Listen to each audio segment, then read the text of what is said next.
அஸ்ஸலாமு அலைக்கும் வரஹ்மத்துல்லாஹி வபரகாத்துஹு. அல்ஹம்துலில்லாஹ் ஸலாத்து வஸ்ஸலாமு அலா ரசூலில்லாஹ் அம்மா பஅத்.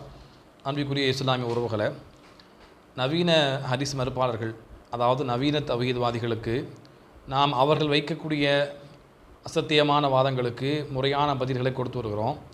அதில் சஹாபாக்கள் மீது அவர்கள் என்ன செய்கிறாங்க, தங்களுடைய சுய கருத்தை குர்ஆன் சுன்னா என்று மக்களுக்கு காட்டுவதற்காக, அதன் பக்கம் மக்களை இழுப்பதற்காக சஹாபாக்கள் மீது அபாண்டங்களை அவதூறுகளை அள்ளி வீசக்கூடிய காட்சியை பார்க்குறோம்.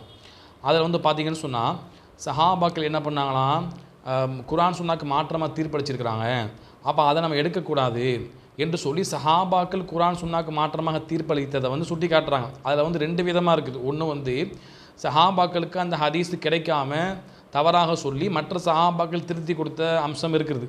அது பிரச்சனை இல்லை, ஏன்னா அந்த சஹாபாக்களுக்கு தெரியவில்லை என்பதால் அவங்க குற்றம் பிடிக்கப்பட மாட்டாங்க. ஆனால் பார்த்தீங்கன்னு சொன்னால், சில சஹாபாக்கள் குர்ஆன் சுன்னாக்கு மாற்றமாக தீர்ப்பளித்தாங்கன்னு சொல்கிறாங்க. எந்த சஹாபாக்களும் அதை தடுக்கலை அதை என்ற அந்த வாதத்தை வைக்கிறாங்க. அப்போ எந்த சஹாபாக்களும் ஏனைய சஹாபாக்கள் செய்த தவறை தடுக்கவில்லைன்னு சொன்னால், அப்போ எல்லா சஹாபாக்களும் தவறில் உடன்பட்டு இருந்தாங்க. அப்போ சஹாபாக்கள் நம்ம பார்க்க தேவையில்லை, நம்ம குர்ஆன் சுன்னா பார்த்தா போதும், சஹாபாக்கள் எல்லாரும் சேர்ந்து பார்த்தீங்களா அப்போ தவறான கருத்தை சொல்லியிருக்கிறாங்கன்னு சொல்லி அபாண்டமாக சஹாபாக்கள் மீது அவதூறை அள்ளி வீசக்கூடிய காட்சியை நம்ம பார்க்குறோம். அதில் ஒன்று பார்த்தீங்கன்னு சொன்னால், அதாவது உமர் ரலியல்லாஹு என்ன பண்ணாங்களாம், முத்தலாக்கு சம்மந்தமாக நபி ஸல்லல்லாஹு அலைஹி வஸல்லம் அவங்க காலத்திலும் அபூபக்கர் ரலியல்லாஹு காலத்திலும் அதாவது எப்படி இருந்தது, தலாக்கு 3 தலாக்கு சொன்னதை ஒரு தலாக்காக கருதப்பட்டு வந்தது. ஆனால் உமர் ரலியல்லாஹு என்ன பண்ணாங்களா, பின்னால் மக்கள் அவசரப்பட்டாங்கன்னு சொல்லி முத்தலாக்கு சொன்னால் அதை நான் முத்தலாக்காக ஆக்கிடுவேன், நிரந்தரமாக பிரித்து வச்சிருவேன்னு சொல்லி பிரித்து வைத்ததாக அவங்க சொல்கிறாங்க. அப்போ இது உமர் ரலியல்லாஹு என்ன பண்ணாங்களாம், உமர் ரலியல்லாஹு ரசூல்லா காலத்தில் ரசூல்லா செய்ததுக்கு மாற்றமாக செஞ்சாங்க என்றெல்லாம் அவங்க பேசுகிறாங்க. நபி ஸல்லல்லாஹு அலைஹி வஸல்லம் அவங்க ஒரு அபா ருக்கானான்னு சொல்லக்கூடிய ஒரு சஹாபி என்ன பண்ணுவார், மனைவியை முத்தலாக்கு விட்டுருவார். அது ரசூலா என்ன பண்ணுவாங்க, அதை ஒரே தலாக்கை எடுத்துக்கொள்ளுங்க, மனைவியை மீட்டிக்கொள்ளுங்க என்று ரசூலா சொல்லியிருக்கிறாங்க. அப்போ உமர் ரலியல்லாஹு என்ன பண்ணாங்க, முத்தலாக்கு விட்டால் அந்த முத்தலாக்கை ஆக்கிட்டாங்க. ரசூலா ஒரே தலாக்கை ஆக்குனதை முத்தலாக்கை இவங்க முத்தலாக்காவே ஆக்கி அந்த நிரந்தரமாக பிரித்து வச்சுட்டாங்க. இப்போ உமர் ரலியல்லாஹு என்ன பண்ணாங்க, ரசூலுல்லாஹ்வுடைய தீர்ப்புக்கு மாற்றமாக செயல்பட்டாங்க. அப்புறம் அவங்களை எப்படி நம்ம எடுக்க முடியும், சஹாபாக்களை பின்பற்றுவதாக இருந்தால் உமர் ரலியல்லாஹு முத்தலாக்களை நீ பின்பற்றுவீங்களா என்று கேட்பாங்க. அதே போல் உஸ்மான் ரலியல்லாஹு என்ன பண்ணாங்கன்னா, 2 பாங்கை ஜும்மாவுடைய நாளில் அதிகரித்தாங்க, அப்போ நீங்கள் 2 பாங்க சொல்லுவீங்களான்னு கேட்பாங்க. அப்போ இப்படியெல்லாம் கேட்டு என்ன பண்ணுறாங்க, சஹாபாக்கள் ரசூலாக்கு பின்னால் பிதாத்து செய்ததை போல் தீர்ப்பளிக்கிறாங்க. இன்னும் சொல்ல போனால் அவங்க என்ன சொல்லுவாங்க, மறுமையில் நபி ஸல்லல்லாஹு அலைஹி வஸல்லம் எல்லா மக்களுக்கும் ஹவுல் கௌசர் சொல்லக்கூடிய அந்த நீர் தடாகத்தில் நீர் எடுத்து கொடுப்பாங்க. அந்த சமயத்தில் சில மக்கள் தடுக்கப்படுவாங்க, ரசூலுல்லாஹ்வுடைய கையால் நீர் அருந்துவதை விட்டும் தடுக்கப்படுவாங்க. அப்போ ரசூலுல்லாஹ் ஏன் தோழர்களை ஏன் தடுக்கிறீங்கன்னு கேட்பாங்க. அப்போ ஏன் தோழர்கள்னு சொன்ன அடிப்படையில் பார்த்தீங்கன்னா, சஹாபாக்கள் தான் ரசூலுல்லாஹ்வுக்கு பின்னால் நிறைய மார்க்க புதுசாக செஞ்சாங்க. அந்த மலக்குமார் ரசூலுல்லாஹ்வுக்கு பதில் சொல்லுவாங்க, நபியை உங்களுக்கு பின்னால் இந்த மக்கள் புதிதாக ஏற்படுத்தி கொண்டது உங்களுக்கு தெரியாதுன்னு சொல்லி ரசூலுல்லாஹ்ட்ட அந்த மலக்குமார் பதில் சொல்லுவாங்க. எனவே தான் அவங்கள நாங்கள் தடுக்கிறோம், தண்ணி குடிக்காமல் தடுக்கிறோம்னு சொல்லி அவங்க மலக்குமார் ரசூலுல்லாஹ்க்கு பதில் சொல்லுவாங்க. அப்போ இதை வைத்து என்ன சொல்லுவாங்க, நபி ஸல்லல்லாஹு அலைஹி வஸல்லம் அவங்க தோழர்கள் என்ன பண்ணாங்கன்னா, சஹாபாக்கள் ரசூலுல்லாஹ்க்கு பின்னால் மார்க்கத்தில் புதுசாக நிறைய விஷயங்களை கொண்டு வந்துட்டாங்க, பிதாத்து செய்து விட்டார்கள்னு சொல்லி சஹாபாக்கள் மீது, பிதாத்துங்கிறது என்ன, பிதாத்த வழிகேடு, ஒவ்வொரு பிதாத்தும் அந்த வழிகேடு அனைத்து நரகத்தில் சேர்க்கும் என்று இவங்க தான் பிரச்சாரம் பண்ணுறாங்க. அப்போ அப்படிப்பட்ட பிதாத்தை நரகத்துக்கு சேர்க்கக்கூடிய அந்த பிதாத்தை சஹாபாக்கள் செய்ததை போல சஹாபாக்கள் மீது அபாண்டத்தை சுமத்தக்கூடிய அவதூறை பரப்பக்கூடிய காட்சியை பார்க்குறோம். இதுக்கெல்லாம் காரணம் என்னன்னு சொன்னோம்னா, ஒன்று இவங்க என்ன செய்யணும், தாங்க சொல்லக்கூடிய கருத்து தான் சரி என்று வாதிடுவதற்காக சஹாபாக்களை அங்கே குறைச்சி பேசுகிறாங்க. இன்னொன்று பார்த்தீங்கன்னு சொன்னால், அறியாமல் மார்க்கத்தை முறையாக அதை படிக்காமல் அதற்கான விளக்கங்களை தேடாமல் என்ன செய்கிறாங்க, அவங்க தன்னை அறியாமல் சஹாபாக்கள் மீது அவதூறு பரப்புகிறாங்க. நம்ம அவங்க மீது நல்ல ஆதரவோடு வைக்கலாம், அவங்க மார்க்கத்தை முறையாக படித்ததில்லை, எனவே தான் சஹாபாக்கள் தவறாக மார்க்கத்துக்கு முரணாக தீர்ப்பளித்ததை போல் அவங்க கருதி கொள்கிறாங்க. அப்போ எனவே என்ன செய்யணும், நம்ம மார்க்கத்தை முறையாக எடுத்து படிக்கணும். இதில் பார்த்தீங்கன்னு சொன்னால், முதலாவது உமர் ரலியல்லாஹு அந்த முத்தலாக் சம்பந்தமாக சொன்ன விஷயத்தை நம்ம பார்ப்போம். அதாவது உமர் ரலியல்லாஹு என்ன சொல்கிறாங்க, முத்தலாக்கை நீங்கள் என்ன செய்வ, உங்களுக்கு அதை முத்தலாக்காக நான் ஆக்கிடுவேன், நீங்கள் அவசரப்படுவதற்கு ஏற்ப நான் முத்தலாக்கை ஆக்குவேன்னு சொல்கிறாங்க. அப்போ இந்த ஹதீஸ் வந்து இந்த உமர் ரலியல்லாஹுடைய அந்த நடைமுறை வந்து ரசூலுல்லாஹி ஸல்லல்லாஹு அலைஹி வஸல்லம் காலத்திலையும் அபூபக்கர் ரலியல்லாஹு காலத்திலையும் மக்கள் 3 தலாக்க 1 தலாக்க கருதி வந்தாங்க என்ற செய்திக்கு முரணாக இருக்குது. அதே போல் வந்து நபி ஸல்லல்லாஹு அலைஹி வஸல்லம் என்ன பண்ணாங்க, அபூ ருக்கானான்னு சொல்லக்கூடிய ஒரு சஹாபி, அபூ தாவூதில் வரக்கூடிய ஹதீஸ், அந்த சஹாபி மனைவியை முத்தலாக்கு விட்டுருவாங்க. அந்த சஹாபிக்கு ரசூலுல்லாஹ் என்ன பண்ணுவாங்க, நீங்கள் அதை 1 தலாக்க எடுத்துக்கொள்ளுங்க, நீங்கள் என்ன செய்யுங்க, மனைவியை திருப்பி அழைத்துக் கொள்ளுங்கன்னு சொல்லுவாங்க. அப்போ இதுக்கெல்லாம் முரணாக இருக்குதுன்னு சொல்லி சொல்கிறாங்களா இல்லையா? இதற்கான விளக்கத்தை நம்ம பார்க்கும்பொழுது அறிஞர் பெருமக்கள் என்ன செய்கிறாங்கன்னா, பெரும்பான்மையான உலமாக்கள், பெரும்பான்மையான அறிஞர் பெருமக்கள் இதில் எந்த கருத்தில் இருக்கிறாங்கன்னு சொன்னால், முத்தலாக்கு சொல்லி அந்த முத்தலாக்கை நாடி சொல்லப்பட்டால் அந்த முத்தலாக்காக தான் எடுத்துக்கொள்ளப்படும். ஆனால் முத்தலாக்குன்ற வார்த்தை, முத்தலாக்குன்னு ஒரு நபர் சொல்கிறார், உன்னை தலாக்கு வர்றேன் அப்படின்னு சொல்லி 3 தடவை சொல்கிறார். ஆனால் ஒரு தலாக்குடைய நியத்தில் அதை சொல்கிறார். அவருக்கு 1 தலாக்கு தான் விட வேண்டும் என்று நியத்தை வச்சு அந்த வார்த்தையை திரும்ப திரும்ப சொல்கிறாருன்னா அவருடைய நியத்துக்கு ஏற்ப என்ன செய்யப்படும், அதை ஒன்றடக்கப்படும். அப்போ ஒரு நபர் வந்து நியத்தை வந்து 3 தலாக்காக வைத்து 3 தலாக்கு சொன்னால் அந்த 3 தலாக்காக அது நிரந்தரமான பிரியக்கூடிய தலாக்கு ஆக்கப்படும். அல்லது வந்து இன்னொரு நபர் வந்து 1 தலாக்கு நியத்தில் வந்து அந்த 3 தலாக்கு சொன்னால் அதை அவர் நியத்துக்கு ஏற்ப தான் அந்த தலாக்கை வந்து 1 தலாக்கை எடுத்துக்கொள்ளப்படும். இதைத்தான் நம்ம என்ன செய்யணும், உமர் ரலியல்லாஹு பண்ணாங்க. உமர் ரலியல்லாஹு ஆட்சி காலத்தில் என்ன பண்ணாங்க, மக்கள் அவங்க வந்து அவசரப்பட்டாங்க. அப்போ இந்த வாசகத்தை வச்சு விளக்கம் சொல்கிறாங்க அறிஞர் பெருமக்கள். ஒன்று என்ன, உமர் ரலியல்லாஹு காலத்தில் மக்கள் என்ன பண்ணாங்க, அவசரப்பட்டு முன்னால் வந்து ரசூலுல்லாஹ் காலத்திலையும் அபூபக்கர் ரலியல்லாஹு காலத்திலையும் 3 தலாக்க 1 தலாக்கா கருதி வந்தாங்க. அந்த வாசகம் எப்படி வரும் அந்த ஹதீஸில், ரசூலுல்லாஹ் காலத்தில் அபூபக்கர் ரலியல்லாஹு காலத்தில் அப்படி கருதப்பட்டு வந்ததுன்னு சொன்னாங்க. அப்போ மக்கள் அப்படி கருதி வந்தாங்க. ஆனால் உமர் ரலியல்லாஹு காலத்தில் என்ன பண்ணாங்க, அவசரப்பட்டு முத்தலாக்குன்னு சொல்கிறத அதை 1 தலாக்கா கருதாமல் முத்தலாக்கை நிரந்தரமாக பிரியக்கூடிய முத்தலாக்காவே மக்கள் கருதி வந்தாங்க. எனவே தான் வந்து உமர் என்ன பண்ணாங்க, நீ அவசரப்பட்டு நீங்கள் முத்தலாக்காவை கருதி வந்தீங்கன்னு சொன்னால் நான் அதன்படியே செயல்படுத்துவேன்னு அவங்க சொன்னாங்கன்னு விளக்க சொல்கிறாங்க. அப்போ மக்களுடைய எண்ணத்துக்கு ஏற்ப தான் உமர் ரலியல்லாஹு அன்ஹு அப்படி பண்ணாங்கன்னு புரிந்து வரணும். அப்போ இதுக்கு நான் விளக்கத்தை பார்ப்பதாக இருந்தால், அப்போ நபி ஸல்லல்லாஹு அலைஹி வஸல்லம் அவங்க அபூ ருக்கானான்னு சொல்லக்கூடிய அந்த சஹாபிக்கு வந்து அவர் முத்தலாக்கு தானே சொன்னார். அப்போ அவரையே ரசூலுல்லாஹ் வந்து 1 தலாக்கை வச்சுக்க சொன்னாங்கன்னு சொன்னால் அவருடைய நிய்யத் அப்படி இருந்தது. ஹதீஸில் நமக்கு தெளிவாக வருது. அந்த ஹதீஸில் வரக்கூடிய மற்ற அறிவிப்பு நம்ம பார்த்தோன்னு சொன்னால், அதாவது அதில் வந்து பாருங்கள், அந்த மற்ற அறிவிப்பில் வந்து பார்க்கும் பொழுது அந்த அபூ ருக்கான் என்ன செய்வார், அவருடைய அறிவிப்பு வருது, அவர் வந்து என்ன பண்ணார், 1 தலாக்காக கருதித்தான் அதை செயல்படுத்தியதாக நம்ம அபூ தாவூதில் ஹதீஸ் வருது. அது ரசூலுல்லாஹ் கேட்குறாங்க அவர்கிட்ட, நீ எப்படி அதை கருதி வந்து நீ அந்த தலாக்கை சொன்ன, 3 தலாக்கை 1 தலாக்கா கருதி சொன்னியா அல்லது 3 தலாக்குன்னு சொன்ன வாசகத்தை முத்தலாக்காவே கருதி சொன்னியான்னு அவங்க சொல்லும் பொழுது அவங்க பதில் சொல்கிறாங்க, அபூ ருக்கானா அரத்து இல்லா வாஹிதா, நான் அதை வந்து 1 தலாக்கா தான் கருதி சொன்னேன் என்று அவங்க வந்து விளக்க சொல்கிறாங்க. அதே போல் இன்னொரு ஹதீஸ்லாம் வரும் அபூ தாவூதில் 2196, நான் வந்து வருத்தப்படுறேன், மனைவியை வீட்டுக் கொள்ள வேண்டும் என்று சொல்லுவாங்க. அப்போ அவருடைய நியத்து எப்படி இருந்தது, அவர் வந்து உன்னை தலாக்கு வர்றேன்னு சொல்லி 3 தடவை சொன்னாலும் அவர் 1 தலாக்கா தான் கருதி நான் சொன்னேன்னு சொல்கிறார். எனவே தான் ரசூலுல்லாஹ் என்ன பண்ணாங்க, அவர் நியத்துக்கு ஏற்ப வந்து அதை 1 தலாக்கு ஆக்குனாங்கன்னு பார்க்குறோம். அப்போ அவர் நியத்தை ரசூலுல்லாஹ் ஏன் கேட்குறாங்க, இங்கே நீ எப்படி முத்தலாக்கு கருதி சொன்னன்னு ஏன் ரசூலுல்லாஹ் கேட்குறாங்க. அப்போ முத்தலாக்குன்னு சொன்னாலே அதை வந்து நம்ம ஒன்றா தான் ஆக்கிக்கொள்ள வேண்டும். அது நம்ம வந்து முத்தலாக்க ஆக்கக்கூடாது, இதான் ரசூலுல்லாஹ் காமிச்சு கொடுத்த வழிமுறை என்று இருந்தால் அப்போ ரசூலுல்லாஹ் ஸல்லல்லாஹு அலைஹி வஸல்லம் இப்படி கேட்க தேவையில்லை அவர்கிட்ட. நீ எத்தனையா கருதுன, 1 கருதி கொடுத்தியா அல்லது 3 கருதி கொடுத்தியா, ரசூலுல்லாஹ் கேட்க தேவையில்லையே. அது முத்தலாக்க எடுக்கக்கூடாது, 1 தலாக்கா தான் எடுக்க வேண்டும் என்று சொன்னால் நபி ஸல்லல்லாஹு அலைஹி வஸல்லம் அப்படி இருப்பாங்க, நீ முத்தலாக்க சொன்னாலும் அது ஒன்று தான்ப்பா, நீ வந்து கவலைப்பட தேவையில்லைன்னு சொல்லி அனுப்பிச்சிருப்பாங்க. ஆனால் ரசூலுல்லாஹ் நீ எப்படி கருதி கொடுத்தா நீ ஏன் ரசூலுல்லாஹ் அங்கே கேள்வி கேட்குறாங்க. அப்போ என்ன புரியுது, நியத்தை வைத்து தான் இதை நம்ம நடைமுறைப்படுத்த வேண்டும் என்று ரசூலுல்லாஹ் ஸல்லல்லாஹு அலைஹி வஸல்லம் அவங்க தெளிவாக என்ன பண்ணுறாங்க, அவருடைய நியத்தை கேட்டு அவர் ஒன்றா தான் கருதி நான் கொடுத்தேன் முத்தலாக்குன்னு சொன்னோட்டியுமே நபி ஸல்லல்லாஹு அலைஹி வஸல்லம் என்ன பண்ணாங்க, அந்த நியத்துக்கு ஏற்ப அதை ஒன்றா ஆக்குனாங்கன்னு பார்க்குறோம். ஆனால் உமர் ரலியல்லாஹு காலத்தில் மக்கள் அவசரப்பட்டு என்ன பண்ணாங்க, முத்தலாக்காவே கருதி கொடுத்தாங்க. எனவே நியத்துக்கு ஏற்ப என்ன செய்யப்படுது, அங்கே நியத்துக்கு ஏற்ப உமர் ரலியல்லாஹு செயல்படுத்துனாங்கன்னு நம்ம புரிந்து கொள்ளலாம். ஏன்னு சொன்னால், இப்போ ஒரு நபர் இருக்கிறாரு, அவருக்கு மனைவியோடு சேர்ந்து வாழவே பிடிக்கல, அறவே வெறுத்துட்டாரு, பெரிய ஒரு தவறான காரியத்தை மனைவிட்ட பார்க்குறாரு, அவர் வந்து முத்தலாக்கு சொல்லி ஒரேடியாக பிரித்து விட்டுறான்னு பார்க்குறாரு. ஆனால் நீங்கள் என்ன பண்ணுறீங்க, இது மாதிரி கருத்தில் உள்ள மக்கள் இல்லை முத்தலாக்கு சொன்னாலும் நீங்கள் ஒன்றா தான் ஆக்கணும்னு சொல்லி கட்டாயப்படுத்துனீங்கன்னா அப்போ மனைவியோட அந்த முத்தலாக்கு விடும் வரைக்கும் அப்போ 6 மாத காலம், அவர் 2 தலாக்கு ஒவ்வொரு தலாக்குக்கும் 3 மாதம் இத்தான் காலம் இருக்கும்.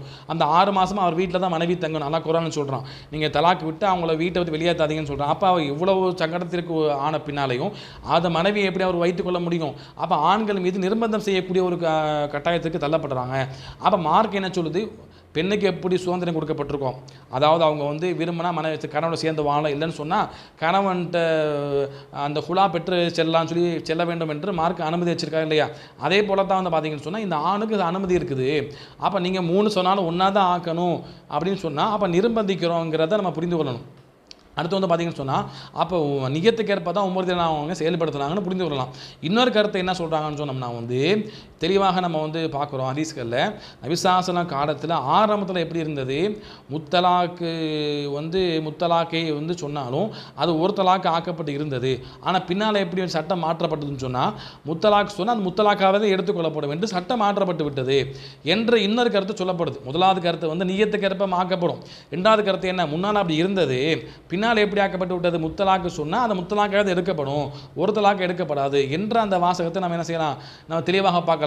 அதுக்கு ஆதாரமாக பார்க்கும்பொழுது அதே உமர்தியான அறிவிப்பில் எப்படி வரும்னு சொன்னோம்னா உங்களுக்கு எப்படி இருந்தது, முன்னால் வந்து உங்களுக்கு சலுகை இருந்தது என்ற வாசகத்தை அவங்க சொல்லுவாங்க. காணத்துலகும் அனாத்துன், உங்களுக்கு வந்து எப்படி இருந்தது, உங்களுக்கு சலுகை அளிக்கப்பட்டு இருந்தது. முன்னால் என்ன சலுகை, நீங்கள் முத்தலாக்கா சொன்னாலும் அந்த முத்தலாக்கை ஒரு தலாக்கா அதை எடுத்துக்கொள்ளப்படும் என்று சலுகை அளிக்கப்பட்டிருந்தது. ஆனால் வந்து இப்போ உமர்தில் என்ன பண்ணுறாங்க, அந்த சலுகை மாறிவிட்டது, எனவே வந்து நான் என்ன செய்வேன், முத்தலாக்கா அதை எடுத்துக்கொள்வேன், சட்டம் மாற்றப்பட்டு விட்டது என்று அவங்க தெளிவாக சொல்கிறாங்க.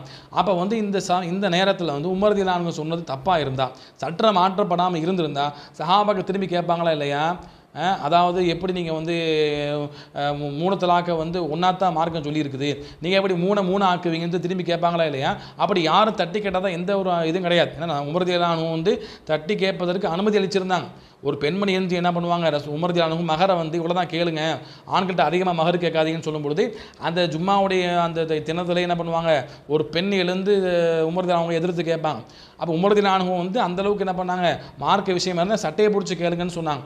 உமர்தியலானு அது சந்தோஷப்பட்டாங்க. அப்படிப்பட்ட நிலைமையில் இருக்கும்பொழுது அப்போ எந்த சஹாபாக்கு தடுக்கலைன்னு சொன்னால் என்ன அர்த்தம், அப்போ வந்து அது சட்டம் மாற்றப்பட்டு விட்டது என்பதை புரிந்து கொள்ளணும். ஏன்னு சொன்னோம்னா வந்து இதே வந்து பார்த்தீங்கன்னு சொன்னால் இந்த சட்டம் மாற்றப்பட்டதை வந்து இப்னு அப்பாஸ் ரலியல்லாஹு அவங்க தெளிவாக சொல்கிறாங்க. அவங்க சொல்லக்கூடிய ஒரு செய்தியை பாருங்கள், அபூதாவுதில் 2195 செய்தியாக வருது, அதே பைஹக்கியில் வந்து 15072 செய்தியாக வருது, நசாயில் வந்து 3554 செய்தியாக வருது. அதில் வந்து பார்த்தீங்கன்னு சொன்னால் அவங்க இப்னு அப்பாஸ் ரலியல்லாஹு சொல்கிறாங்க, தெளிவாக சொல்கிறாங்க, ஆரம்பத்தில் வந்து எப்படி இருந்தது, 3 தலாக்கு சொன்னாலும் அதை ஒன்றாக எடுத்துக்கொள்ளக்கூடிய சட்டம் இருந்தது, 3 சொன்னாலும் ஒன்றா எடுத்துக்கணும் அப்படின்னு சட்டம் சலுகை இருந்தது. அது மாற்றப்பட்டு எப்படி ஆகிவிட்டது, அந்த பக்ராவினுடைய 229வது வசனமாகிய அத்தலாக் மர்ரத்தான், தலாக் என்பது 2 தடவை தான் சொல்லி வசனம் வருது. அப்போ அல்லாஹ் என்ன சொல்கிறான், தலாக்கு 2 தடவை தான், ரெண்டாக தான் 2க்கு மேலே நீங்கள் 3 சொன்னீங்கன்னா அந்த 3ஆவே ஆக்கப்படும், அதை வந்து நிரந்தரமான தலாக்கை எடுத்துக்கொள்ளப்படும் என்று அல்லாஹ் சொல்லிட்டான். அப்போ இந்த வசனம் என்ன பண்ணுச்சு, முன்னால் இருந்த சலுகையை மாற்றிவிட்டது என்று அவங்க தெளிவாக சொல்கிறாங்கன்னு பார்க்குறோம். அதே போல் தான் வந்து பார்த்தீங்கன்னு சொன்னால் அவங்களுடைய இன்னொரு அறிவிப்பு வருது, அபூதாவுதில் வருது, 2021வது அறிவிப்பு மொத்த மாலிக்கில் வருது. அதில் வந்து பார்த்தீங்கன்னு சொன்னால் இப்னு அப்பாஸ் ரலியல்லாஹு வந்து ஒரு நபர் வருவார், நான் என் மனைவியை 100 தலாக் சொல்லிட்டேன், உடைய 100 தடவை தலாக்கு வரேன்னு சொல்லிட்டேன் அப்படின்னு சொல்லுவார். அதுக்கு இப்னு அப்பாஸ் ரலியல்லாஹு சொல்லுவாங்க, அதாவது நீ வந்து சொன்னது வந்து 3 தான் கணக்கில் வரும், அது 3 எடுத்துக்கொண்டு நிரந்தரமாக பிரிய உனக்கு அனுமதி இருக்குது. ஆனால் நீ 97 அதிகப்படுத்தி சொன்னது வந்து என்ன, அது அல்லாஹ்வுடைய சட்டத்தில் நீ விளையாண்ட அப்படின்னு சொல்லுவாங்க. அப்போ இதெல்லாம் வச்சு நம்ம பார்க்கும்போது நமக்கு என்ன புரியுது, அப்போ சட்டம் மாற்றப்பட்டு விட்டது பின்னால் என்று நமக்கு தெளிவாக புரியுது. இப்னு அப்பாஸ் ரலியல்லாஹு இந்த கருத்தில் இருந்தாங்கன்னு பார்க்குறோம். அதே போல் இப்னு மசூத் ரலியல்லாஹு, அதே போல் இக்ரிமா, இது போன்ற முக்கியமான பல சஹாபாக்கள் என்ன பண்ணாங்க, இந்த கருத்து இருந்தால் நம்ம பார்க்குறோம். இதுக்கு இன்னொரு ஹதீஸை நம்ம தெளிவாக பார்க்கலாம். முஸ்லிமினுடைய 2918வது ஹதீஸில் பாருங்கள், இப்னு உமர் ரலியல்லாஹு வந்து அவங்க என்ன பண்ணுவாங்க, மாதவிடாய் காலத்தில் மனைவியை வந்து தலாக் விட்டுருவாங்க. அப்போ ரசூலுல்லாஹ் வந்து நீங்கள் திரும்பி அழைத்துக் கொள்ளுங்க, மாதவிடாய் முறிஞ்சு தூய்மையான பின்னால் என்ன பண்ணுங்கள், நீங்கள் வந்து அவங்கள வந்து தலாக் விடுங்கன்னு சொல்லுவாங்க. அதுலேயும் வந்து பார்த்தீங்கன்னு சொன்னால் மாதவிடாய் காலத்தில் தலாக் விடக்கூடாது, அப்படி விட்டால் என்னாகும், அது வந்து எடுத்துக்கொள்ளப்படும். எப்படி முத்தலாக்கு ஒரேடியாக சொல்வது மார்க்கத்தில் வந்து நமக்கு வந்து அனுமதி இருந்தாலும் அதை நம்ம ஒரேடியாக முத்தலாக்கு சொல்லி ஒரேடியாக பிரித்து விடக்கூடாது. மாறாக என்ன செய்யணும், அவங்களுக்கு தவணை கொடுக்கணும். ஒரு தலாக்கு சொல்லி அதுக்கு பிறகு 3 மாதம் இத்தா இருந்து தவணை கொடுத்தா தான் மனசமான வாய்ப்பு இருக்குது. இதுதான் முறையான தலாக்கு என்று மார்க்க நமக்கு சொல்லித்தருது. அப்படி இருக்கும்பொழுது ஒரேடியாக நம்ம செய்யக்கூட முடிச்சு விடுறதுக்கான வேலையை பார்க்கக்கூடாது என்பதற்காக என்ன சொல்கிறாங்க, நீங்கள் வந்து என்ன செய்யுங்க, அந்த இப்னு உமர் ரலியல்லாஹு ரசூலுல்லாஹ் தொடர்ந்து சொல்கிறாங்க, நீங்கள் என்ன பண்ணுங்கள், அதாவது உங்கள் மனைவியை வந்து ஒரு தலாக்கு சொன்னால் 2 தலாக்கு சொன்னால் திரும்பி அழைத்து கொள்ளலாம். நீங்கள் 3 தலாக்கு சொல்லிட்டீங்கன்னு சொன்னால் பக்கத்து அசைத்த ரப்பக்க, அதாவது நீங்கள் உங்களுடைய ரப்புடைய கட்டளைக்கு மாறு செய்றீங்க.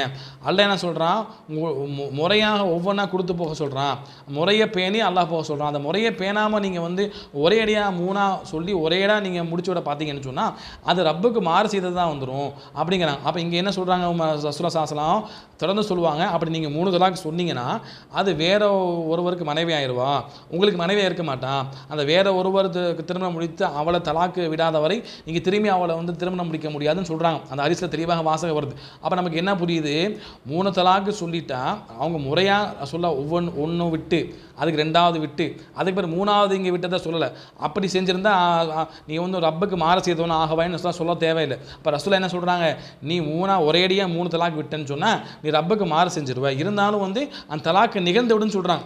அதே போல தான் என்ன சொல்கிறேன், அந்த ஹதீஸில் வந்து பார்த்தீங்கன்னு சொன்னால் அறிவிப்பில் தெளிவாக வரும், அந்த மாதையோட காலத்தில் தலாக்கு விடக்கூடாது, அது நமக்கு தடுக்கப்பட்டிருக்கு. ஆனாலும் கூட அப்படி தலாக்கு விட்டாங்கன்னு சொன்னால் அந்த நிர்பந்தம் ஏற்பட்டதுன்னு சொன்னால் அது கணக்கில் எடுத்துக்கொள்ளப்படும் என்று அதே அறிவிப்பில் நமக்கு தெளிவாக வருது. அதே போல தான் முத்தலாக்கு ஒரேடியாக விடுவதை மார்க்கு வரவேற்கலை.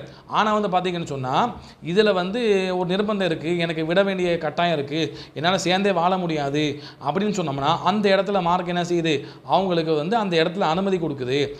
அப்போ என்றாலும் என்ன செய்யணும், நம்ம என்ன செய்யணும், முறையாகத்தான் என்ன செய்யணும், நம்ம ஒரு தலாக்கு விட்டு 3 மாதம் டைம் கொடுத்து அதுக்கு பிறகு அந்த தலாக்குடைய காலகட்டத்தை நம்ம பேணி முறையாக நம்ம வந்து கொடுப்பது தான் நமக்கு வந்து மனதை மாறுவதற்கு அதாவது வாய்ப்பாக இருக்கிறது. எனவே வந்து இந்த முத்தலாக் என்பது உமர்தான் புதுசாக உருவாக்கலை, அது நியத்துக்கு ஏற்ப தான் எடுத்துக்கொள்ளப்படும் என்று நம்ம புரிந்து கொள்ளலாம். இல்லைன்னு சொன்னால் முன்னால் அப்படி சலுகை இருந்தது, அது மாற்றப்பட்டு விட்டது என்கிற இந்த ஹதீஸ்கள் மூலமாக புரிந்து கொள்ளலாம். மாற்றப்பட்ட செய்தி இருக்கா இல்லையா, அது வந்து என்னது பல மக்களுக்கு போய் சேராமல் இருக்கு. எனவே வந்து பார்த்தீங்கன்னு சொன்னால் ஹதீஸுகள் ஆரம்ப காலத்தில் வந்து எல்லா ஹதீஸும் போய் சேராது. ஒரு சம்மந்தமான ஒரு தலைப்பு சம்மந்தமான ஹதீஸில் வந்து குறிப்பிட்ட ஹதீஸ் தான் போய் சேரும், மற்ற ஹதீஸ் சேராது. அப்போ ஆரம்ப காலத்தில் என்ன பண்ணாங்க, சில இமாம்கள் அறிஞர்கள் வந்து இந்த மாற்று கருத்தில் இருந்தாங்க. அதாவது முத்தலாக சொன்னாலும் அது ஒரு தலாக தான் எடுத்துக்கொள்ளப்படும் என்ற கருத்தும் சொல்லப்பட்டிருக்குது. ஆனால் வந்து சிறந்த கருத்தை நம்ம எதை பார்க்குறோம்னு சொன்னோம்னா, இந்த முத்தலாக்கு ஒரு நபர் அந்த நிகியத்தில் சொன்னார், மனைவியை வந்து ஒரேடியாக பிரிய வேண்டும் என்று அவருக்கு வந்து நிர்பந்தம் ஏற்பட்டதுன்னு சொன்னால் அப்போ அந்த நியத்துக்கு ஏற்ப அதை முத்தலாக எடுத்துக்கொள்ளப்படும். எனவே அதை நம்ம வந்து புரிந்து கொள்ளணும். அதே போல் வந்து சட்டம் மாற்றப்பட்டு விட்டது என்ற அம்சத்தை நம்ம புரிந்து கொள்ளலாம். எனவே வந்து உமர்கள் என்ன பண்ணல, தலாக் விஷயத்தில் பிதாத்து செய்யலை, ரசூலுல்லாஹ் காட்டாத செய்யலை. அப்படி காட்டாத செஞ்சுருந்தாங்கன்னா சஹாபாக்களை தடுத்திருப்பாங்க. எனவே சஹாபாக்கள் தடுக்கவில்லை என்பது நமக்கு என்ன சொல்லுது, ரசூலுல்லாஹ் காலத்தில் இப்படித்தான் மார்க்கம் இருந்தது என்று சொல்லுது. அப்போ இவங்க என்ன பண்ணுறாங்க, அறகுறையாக மார்க்கத்தை 4 ஹதீஸை படிச்சுட்டு சஹாபாக்கள் மீது பிதாத்து செய்ததை போல அபாண்டத்தை அவதூறை பரப்புறான். இப்படிப்பட்ட மக்கள் என்ன செய்யணும், அல்லாஹ்வை அஞ்சிக் கொள்ள வேண்டும், நம்ம மார்க்கத்தை முறையாக படித்து நம்ம மக்களுக்கு சொல்ல வேண்டும். சஹாபாக்கள் மீது அவதூறு சொல்வதை விட்டு நாம் நம்முடைய நாவுகளை பாதுகாத்துக் கொள்ள வேண்டும். வரக்கூடிய காலங்களில் சஹாபாக்கள் மீது வைக்கக்கூடிய அந்த தவறான வாதங்களுக்கு நம்ம பதில்களை பார்ப்போம். அல்லாஹ் ரப்பல் ஆலமீன் சொல்லப்பட்ட விஷயத்தை புரிந்து செயல்படுவதற்கு அருள் செய்வானாக. அஸ்ஸலாமு அலைக்கும் வரஹ்மத்துல்லாஹி வபரகாத்துஹு.